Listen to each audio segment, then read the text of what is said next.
Aquí estamos muy felices gracias a Jesucristo, porque Él ha mostrado y muestra su amor y quiere mostrar su amor y quiere más que mostrar su amor, manifestar su amor en muchos y muchas. Y estamos para leer, terminar el Evangelio de Marcos.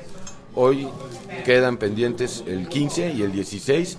Aquí están los amados y las amadas: Pedro, Elisa, Marcela, Pati, Luis, José Jiménez, Rolando, Samuel y Rafa.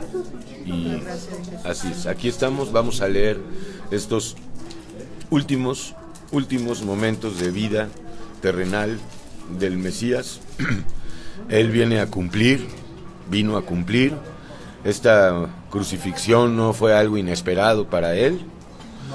Él sabía desde un principio quién era y a qué venía, y también sabía el día y la hora y sabe todas las cosas, porque si Jesús no sabe el día y la hora, entonces ya no creo en Jesús, porque ya no es todopoderoso.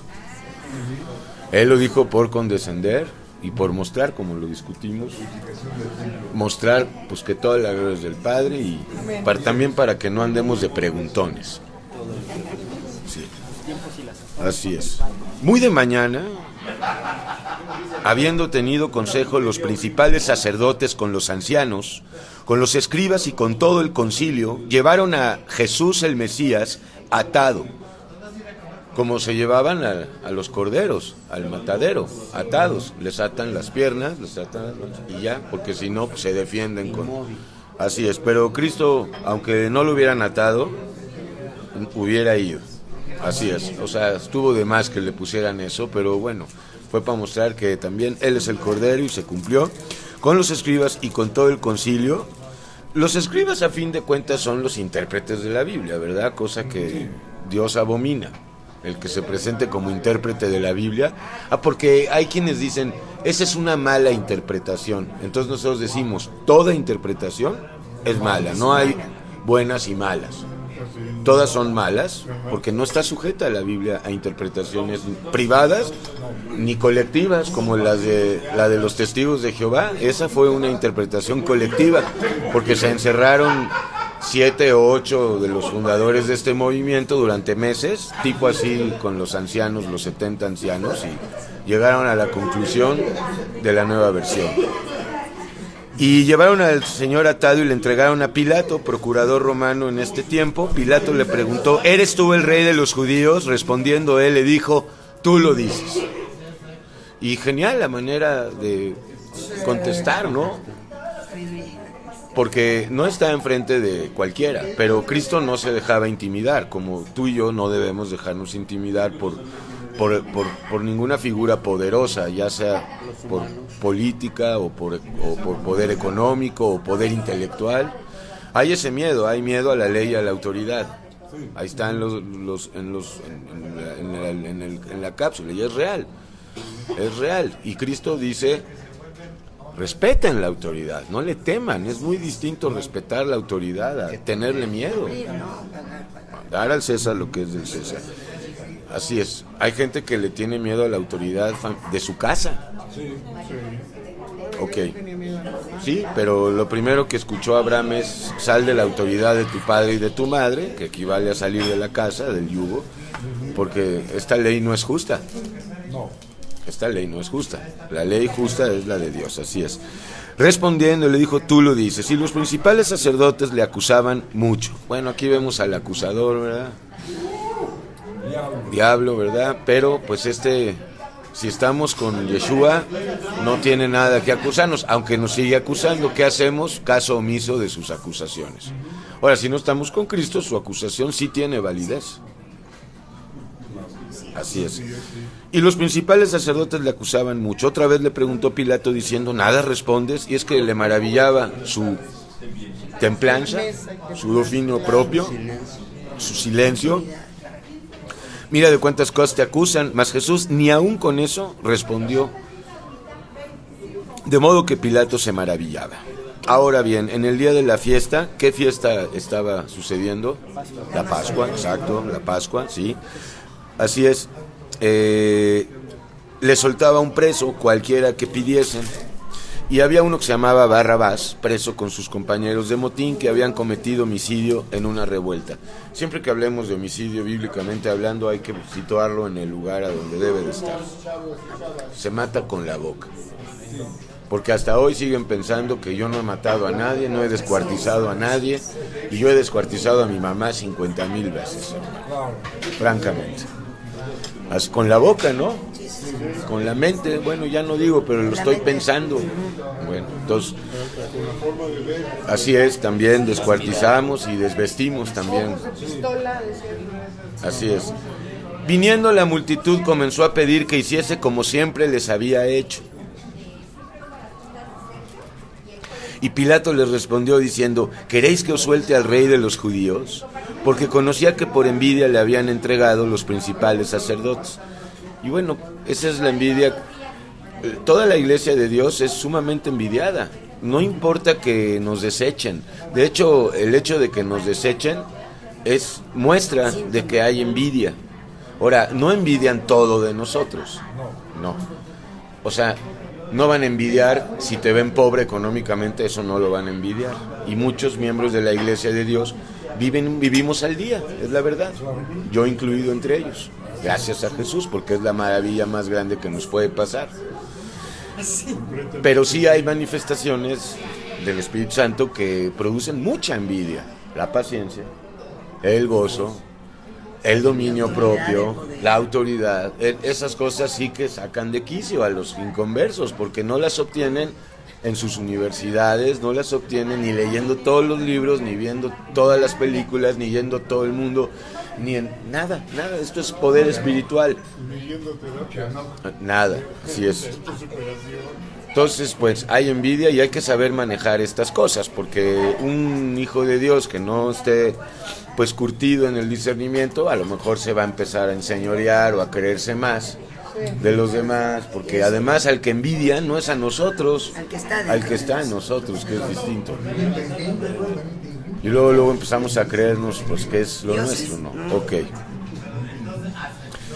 Muy bien, y más los principales sacerdotes incitaron a la multitud para que le soltase más bien a Barrabás.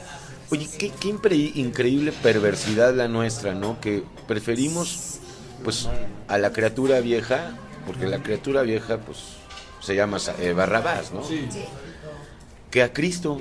Y pues bueno, qué perversidad tan grande que prefirieron a Barrabás que a Yeshua. Pero no eran todos, ahí había ya todo un consejo perverso y maligno. Sabemos que no toda la gente desechó a Cristo, sino que principalmente fueron las autoridades eclesiásticas. Y pues ahí gente acarreada, es la verdad. Así es. Iban por la torta, así es. Respondiendo Pilato les dijo otra vez: ¿Qué pues queréis que haga del que llamáis rey de los judíos? ¿O qué quieren que haga con él? Y ellos volvieron a dar voces: crucifícale. Ok, Pilato les decía: pues qué mal ha hecho. Pues ellos gritaban aún más: crucifícale. Y Pilato, queriendo satisfacer al pueblo, por miedo nada más, él realmente odiaba a los judíos, como todos los romanos.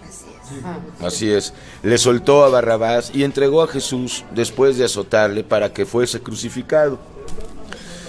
Entonces los soldados, Pilato no quería en realidad, pues no tenía la fuerza ni tampoco no era lo que Pilato quería. Pilato el cordero debía de morir ese día, punto.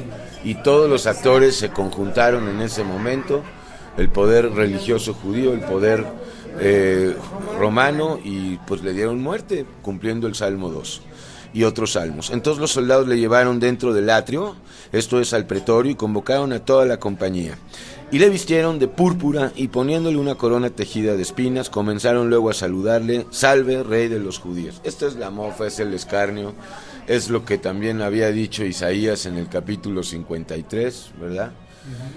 Y le golpeaban en la cabeza con una caña y le escupían, y puestos de rodillas le hacían reverencias, pero en son de burla, en tono de burla. Después de haberle escarnecido, le desnudaron la púrpura y le pusieron sus propios vestidos y le sacaron para crucificarle. Bueno, entonces toda la iglesia tiene que padecer esta mofa, esta burla, este escarnio, y lo estamos viviendo todos los días. Y bueno, obligaron a uno que pasaba, Simón de Cirene, padre de Alejandro y de Rufo, que venía del campo, a que le llevase la cruz, y le llevaron a un lugar llamado Gólgota, que traducido es lugar de la calavera, y le dieron a beber vino mezclado con mirra, mas él no lo tomó. Cuando le vieron crucificado, repartieron entre sí sus vestidos, echando suerte sobre ellos, dando cumplimiento al Salmo 22, que lo conocen ustedes, echando suerte sobre ellos para ver qué se llevaría cada uno. Era la hora tercera cuando le crucificaron, y el título escrito de su causa era El Rey de los Judíos. Esto también como parte de la mofa, porque eso nunca lo hicieron los discípulos ni nada, ¿no? Crucificaron también con él a 2 ladrones, uno a su derecha y el otro a su izquierda. También esto es parte de la profecía de Isaías 53, dice que con los impíos fue sepultado, y sabemos porque en Lucas se habla de que uno de los dos se arrepintió, y sabemos que uno representa a la iglesia apóstata, a la simiente de hijos de Dios, que se arrepienten tarde o temprano, y el otro representa a la simiente de Caín, que ni aún con Cristo ahí al lado se arrepiente. Y se cumplió la escritura que dice: y fue contado con los inicuos. Y los que pasaban le injuriaban, meneando la cabeza y diciendo: va, tú que derribas el templo de Dios y en 3 días lo reedificas. Sabemos a qué se refería Cristo cuando dijo estas palabras en el Evangelio de Juan 2. Sálvate a ti mismo y desciende de la cruz. De esta manera también los principales sacerdotes, escarneciendo, se decían unos a otros con los escribas: a otros salvó, a sí mismo no se puede salvar. Y estos no entendían nada, como Job no entendía. Primero es lo de adentro, después primero es lo animal y luego lo espiritual. Así es. El Cristo, el Rey de Israel, descienda ahora de la cruz para que veamos y creamos. También los que estaban crucificados con él le injuriaban. Ok, estamos seguros que a lo mejor el que se arrepintió, pues lo estuvo injuriando un rato, pero después dijo: no, ya no. Porque si no habría error, diríamos no. Aquí Marcos dice que sí injuriaban, y el otro Lucas dice que no hay contradicción alguna, porque no estuvieron 1 hora ahí, estuvieron varias horas ahí. ¿Sí? Así es. Y a la hora novena, cuando vino la hora sexta, hubo tinieblas sobre toda la tierra hasta la hora novena. Y a la hora novena Jesús clamó a gran voz diciendo: Eloí, Eloí, lama sabactani, que traducido es: Dios mío, ¿por qué me has desamparado? Frase que aparece en el Salmo 22 y que ya hemos hablado, que hay muchos que creen que Cristo realmente se sintió abandonado. Eso para mí es aberrante, porque si Cristo se sintió abandonado, entonces no puedo creer en Cristo, ¿verdad? Porque se contradice por completo. ¿Cómo? Ok. Y algunos de los que estaban allí decían al oírlo: mirad, llama a Elías. Y corrió uno y empapando una esponja en vinagre y poniéndola en una caña le dio a beber, diciendo: dejad, veamos si viene Elías a bajarle. Todo esto era parte de la mofa, del escarnio que sufrió Cristo, sufrió tal contradicción de pecadores, que puso el gozo por delante para poder padecer esto. Igual tenemos que hacer nosotros, porque si no vemos el galardón que viene, que a fin de cuentas es verle tal cual es, antes que el cuerpo glorificado, es verle a Él, es conocerle a Él.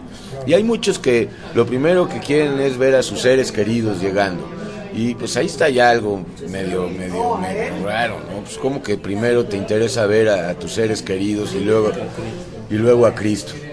Pues el que te va a permitir ver a tus seres queridos, ojalá se apuntale más el amor, en primer lugar lo pongamos a Él. Y más Jesús, dando una gran voz, expiró, murió, ¿ok? Contra lo que muchos dicen que no murió. Si no murió, pues entonces no hay remisión de pecados, porque sin derramamiento de sangre no hay remisión de pecados.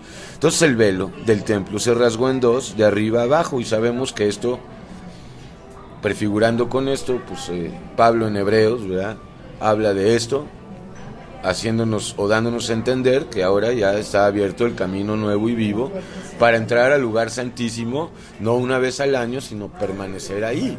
Ahora, el lugar santísimo no es un lugar geográfico, es el Espíritu Santo que está en nosotros ahora, y punto. Y hay otro lugar santísimo que es el mismo, que es el tercer cielo, donde entramos en oración por fe. Y así es. Sí, 37. Más Jesús, dando una gran voz, expiró. Entonces el velo del templo se rasgó en dos, de arriba abajo. Y el centurión que estaba frente a él, viendo que después de clamar había expirado así, dijo, verdaderamente este hombre era hijo de Dios. Bueno, entonces por esto podemos entender que este hombre, pues en la iglesia apóstata dicen se arrepintió, sí, pero lo que no te dicen es que aquí no hay arrepentimientos express, y este hombre, pues solo Dios sabe si se arrepintió o no. A ver, asegúrame que Pablo se arrepintió hasta el final. Él mismo lo dice. Asegúrame que Juan hasta el final. O que ya lo haya adorado. Nadie. ¿Por qué? ¿Por qué vamos a asegurar algo así? Nadie. El que siga viendo a otros, aparte de Cristo, como mayor que él, te estás levantándolos a nivel Dios. Por eso es que hablamos como va de todos, de Salomón, de Moisés, de Abraham, de Pablo, de Juan, sin verlos arriba de nosotros. No es posible verlos arriba. Habría un error, hermano. Eso ya es nicolaísmo y también idolatría. Y bueno, también había algunas mujeres mirando de lejos, entre las cuales estaban María Magdalena, María la madre de Jacobo el menor y de José y Salomé, quienes cuando él estaba en Galilea le seguían y le servían, y otras muchas que habían subido con él a Jerusalén.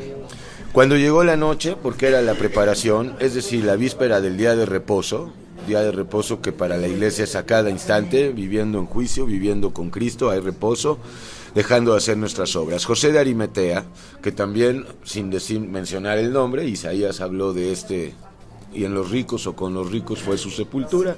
Este fue el que proveyó, que también esperaba el reino de Dios, el reino del Mesías, vino y entró osadamente de Dios a Pilato con la autoridad que Dios le dio en ese momento y pidió el cuerpo de Jesús. Pilato se sorprendió de que ya hubiese muerto, y haciendo venir al centurión le preguntó si ya estaba muerto. Él, informado por el centurión, dio el cuerpo a José. Seguro que José le dio una buena tajadita, ¿verdad? Porque Pilato no soltaba nada, no, pues le ha de haber dado, o a lo mejor un terreno, ¿no? Pues órale, para que hagas ahí la nueva policía. El cual compró una sábana y quitándolo, lo envolvió en la sábana, bueno, y lo puso en un sepulcro que estaba cavado en una peña e hizo rodar una piedra a la entrada del sepulcro. Pregunto, ¿por eso se salvó José de Arimatea? No. ¿Por eso es especial José de Arimatea? No. José de Arimatea era un perverso igual que tú y yo, y además era del club de Nicodemo. Le daba vergüenza con los judíos, así es.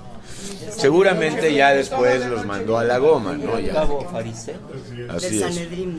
Así es. Y María Magdalena y María madre de José miraban dónde lo ponían.